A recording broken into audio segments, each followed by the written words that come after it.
Hello everyone.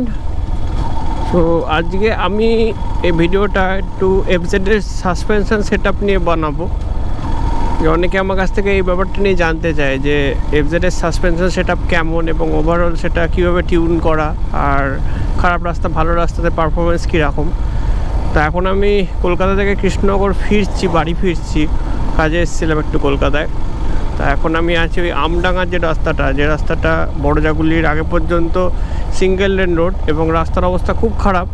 আগের আমি দেখেছি এরকম বাজে বাজে গর্ত আছে, প্লাস রাস্তার অবস্থা খুবই খারাপ। একটু আগে গিয়ে আরও বাজে রাস্তা আছে। So let's start the video. প্রথমে বলে নিই এফজেডের সাসপেনশন সেটআপ আর টিউনিংটা কীরকম। তা এফজেড ভার্সন 3, ভার্সন 4, ইভেন এফজেডের যে ডিলাক্স ভার্সন সেই ভার্সন, ইভেন ভার্সন 2 যেটা আমার এক টাইমে ছিল, তা সবকটারই সাসপেনশন সেটআপ মোটামুটি সেম। ফ্রন্টে হলো টেলিস্কোপিক 41mm এর সাসপেনশন আছে, আর পিছনে হলো মনোশক একটা। আচ্ছা, তার সাসপেনশনের টিউনিংটা ঠিক এইরকম যে ফ্রন্টে সাসপেনশন বেশ সফট, যথেষ্ট সফট, এবং পিছনের সাসপেনশনটা একটু স্টিফ। আর এই ধরনের যে সাসপেনশন সেটআপটা হয় না, এই যে নর্মালি ফ্রন্টে সফট এবং পিছনে স্টিফ, এই ধরনের সাসপেনশন সেটআপ সিটি এবং হাইওয়ে রাইড বোথ সাইডকে মাথায় রেখে বানানো হয়, যাতে সিটিতে ফ্রন্টে সাসপেনশন সফট, সো সিটিতে বেশ ইজি হয় এবং ব্যাপারটা বেশ চালিয়ে বেশ আরাম হয় গাড়িটা। হ্যান্ডেল বারের ওপর চট করে বাম্পটা বা জার্কটা আসে না, কেননা ফ্রন্ট সাসপেনশন সফট হলে কী হয়, ম্যাক্সিমাম যে ফ্রন্টের যে জার্কটা সেটা ফ্রন্ট সাসপেনশন নিয়ে নেয়। আর রিয়ার সাসপেনশন স্টিফ হওয়ার জন্যে গাড়ি কী হয়, হাই স্পিড স্টেবিলিটি ভালো হয়। আর এফজেডের যে সাসপেনশনটা সেটা এমনভাবে টিউন করা যে ফ্রন্টেরটা সফট, খুবই সফট, এবং পিছনেরটা মোটামুটি সফট, অর্থাৎ বলতে পারেন 70% স্টিফ, 30% সফট। এবার আপনি যখনই কোনো অবস্ট্যাকেলের ওপর দিয়ে, অর্থাৎ বাম্পার কিংবা গর্তর মধ্যে দিয়ে যখন বাইকটা নিয়ে যাবেন, তখন যদি আপনার স্পিড মিনিমাম থাকে, অর্থাৎ 15 to 18 কি 15 to 25 km/h এই স্পিডের মধ্যে যদি থাকে, তাহলে সাসপেনশনটা যথেষ্ট সফট সাসপেনশনের মতো কাজ করে। সাসপেনশনটা এই যে যখনই কোনো গর্তের মধ্যে দিয়ে যাবেন বা বাম্পার পেরোবেন আপনি একদম লো স্পিডে, অর্থাৎ 10-12 স্পিডে, তখন আপনি সাসপেনশনটা ফিল করতে পারবেন বেশ, সাসপেনশনটা বেশ খেলছে, খুব সুন্দর। কিন্তু আপনার স্পিড অ্যাবাভ 30 কিলোমিটার যখনই হয়ে যাবে, তখন পিছনের সাসপেনশনটা যথেষ্ট স্টিফ হয়ে যায়, ভালো মতন স্টিফ হয়ে যায়, তখন রীতিমতো ঝটকা লাগে পিছনে। আবার এই যে সাসপেনশন সেটআপটা হাই স্পিডে খুবই স্টেবল এই বাইক, কেননা আপনারা দেখেছেন আমি যথেষ্ট জোরেই বাইক চালাই যখন এই কলকাতা কৃষ্ণনগর যাই, বা হাইওয়ে যখন ওই ভালো রাস্তা আছে 80-90-তে সবসময় চালাতে থাকি। 80-90 স্পিডে কিন্তু বাইক খুবই স্টেবল। ইভেন যারা এফজেড চালায় তারাও জানে বাইকটা কতটা স্টেবল বাইক, কোনো রকম বাইকের স্টেবিলিটি ইস্যু দেখা যায় না। সো সাসপেনশনটা এইভাবেই তৈরি। আবার আরেকটা জিনিস যেটা, যেমন এইখানে আমি দেখি এখানে গর্ত আছে, আমি স্পিডটা একদম কমিয়ে দিলাম। এই যে একদম কমিয়ে যখন আমি গর্তগুলো পেরোচ্ছি, তখন কিন্তু আমার কোনো রকম সাসপেনশনের বা জার্কের সমস্যা আসছে না। অর্থাৎ এখানে একটা বড় গর্ত আছে, হ্যাঁ, এই যে এই গর্তগুলো যখন আমি পেরিয়ে যাচ্ছি, তখন কিন্তু কোনো রকম জার্ক লাগছে না। হালকার উপর দিয়ে সাসপেনশনটা খুব সুন্দরভাবে খেলে গাড়িটা বেরিয়ে যাচ্ছে। কিন্তু যখন এই যে গর্ত সামনে, গর্তের মধ্যে যে আমি বেশি জোরে যেতে যাবো, এই যে বুঝতে পারছেন, তখনই কিন্তু ঝাঁকুনি লাগছে অদ্ভুতভাবে। মানে এইভাবেই সাসপেনশনটা টিউন করা। এই সামনে একটা গর্ত আছে, আমি 40 স্পিডে বেরিয়ে যাব, এই যে রীতিমতো ঝাঁকুনি লাগলো, আমার কথা শুনে বুঝতে পারছেন। কিন্তু যখনই এই যে আর একটা সামনে গর্ত আসছে, এই গর্তের মধ্যে দিয়ে আমি স্লো স্পিডে যাব, এবার একদম কমিয়ে দেবো, বড় গর্ত, একদম আস্তে আস্তে যাচ্ছি, তখন কিন্তু সাসপেনশনটা যে কাজ করছে বা সাসপেনশনটা যে ডাম্প হচ্ছে সেটা একদম বোঝা যায়। তো এইরকমভাবে সাসপেনশনটা টিউন করা। আবার যখন সোলো রাইড করছি আমি, এই যে এতক্ষণ যা বললাম পুরোটাই সোলো রাইডের উপর ডিপেন্ড করে। আবার যখনই আপনি কুইলিয়ন নিয়ে রাইড করবেন, অর্থাৎ একটা এক্সট্রা 60-70 কেজির মানুষ যখন আপনার বাইকের পিছনে বসে থাকবে, তখন কিন্তু আবার সম্পূর্ণ একটা আলাদা রকম টিউনিংটা কাজ করে। কীরকম না, ফ্রন্ট সাসপেনশনের যেমন টিউনিং ঠিক সেরকমই থাকে, কিন্তু পিছনের সাসপেনশনটা যথেষ্ট সফট হয়ে যায় যখনই একটা লোড চাপে বাইকের ওপর, এবং সেটা এতটাই সফট হয়ে যায় বাইকের গ্রাউন্ড ক্লিয়ারেন্সও কমে যায়। অন্তত আমার তো কমে, ইভেন আমার এক বন্ধু আছে যার এফসি আছে, তারও সেম সমস্যাটা হয়। পিছনে যখনই একজন পিলিয়ন বসে, স্ট্যান্ডার্ড সাইজে স্ট্যান্ডার্ড ওজনের পিলিয়ন, তখনই বাইকের গ্রাউন্ড ক্লিয়ারেন্স কিছুটা কমে। কেননা যখনই আমি বাম্পার পেরোতে যাই, মাঝে মাঝে বাইকের যে মিডল স্ট্যান্ড অর্থাৎ সেন্টার স্ট্যান্ড সেটা স্ক্রেপ হয়, এই জিনিসটা আমি ফিল করেছি। কিন্তু দুজন যখন বসে থাকে তখন যখন এবড়ো খেবড়ো রাস্তার প্রতি বাইক চলে, সেটা বাইকটা যথেষ্ট সুন্দরভাবে চলে, বেশ সুন্দর দুলতে দুলতে চলে। আচ্ছা, এই রাস্তাগুলোর একটা দেখায়। এখানে রাম্বেল স্ট্রিটের যে রাম্বেল বাম্পারগুলো আছে, এর ওপর দিয়ে আমি খুব আস্তে আস্তে যাবো। আপনারা বুঝতে পারছেন বাইকটা কত স্মুথলি বেরিয়ে গেল। আবার যখনই এই যে সামনে আর একটা রাম্বেল বাম্পার আছে, এই রাম্বেল বাম্পারের ওপর দিয়ে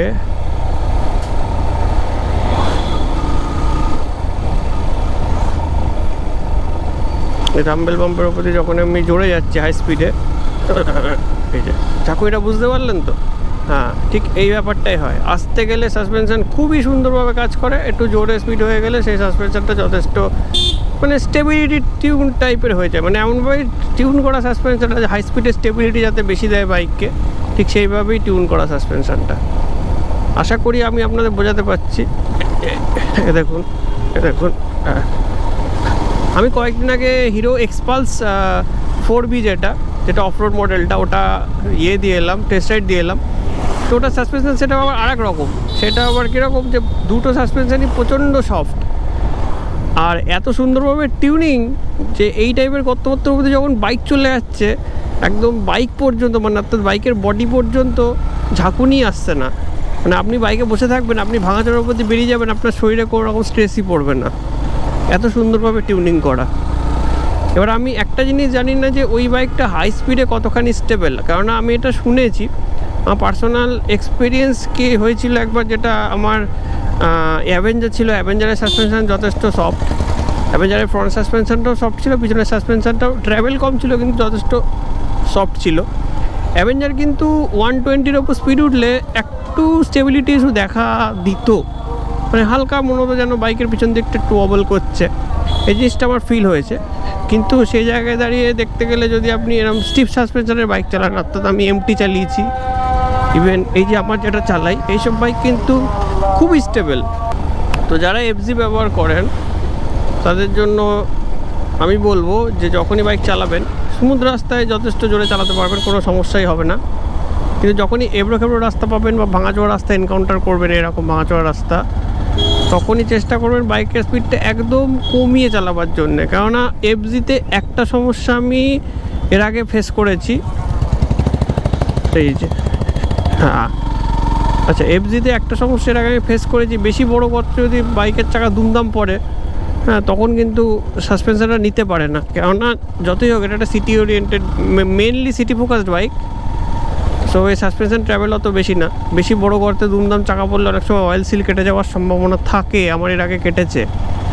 সেজন্যই বললাম যখনই ভারী বড় গর্ত পাবেন তখন চেষ্টা করুন বাইক খুব স্লো করে দিয়ে আস্তে আস্তে পেরোতে, তাতে আপনারও শরীরের ওপর কোনো রকম স্ট্রেস পড়বে না, প্লাস বাইকও ভালো থাকবে।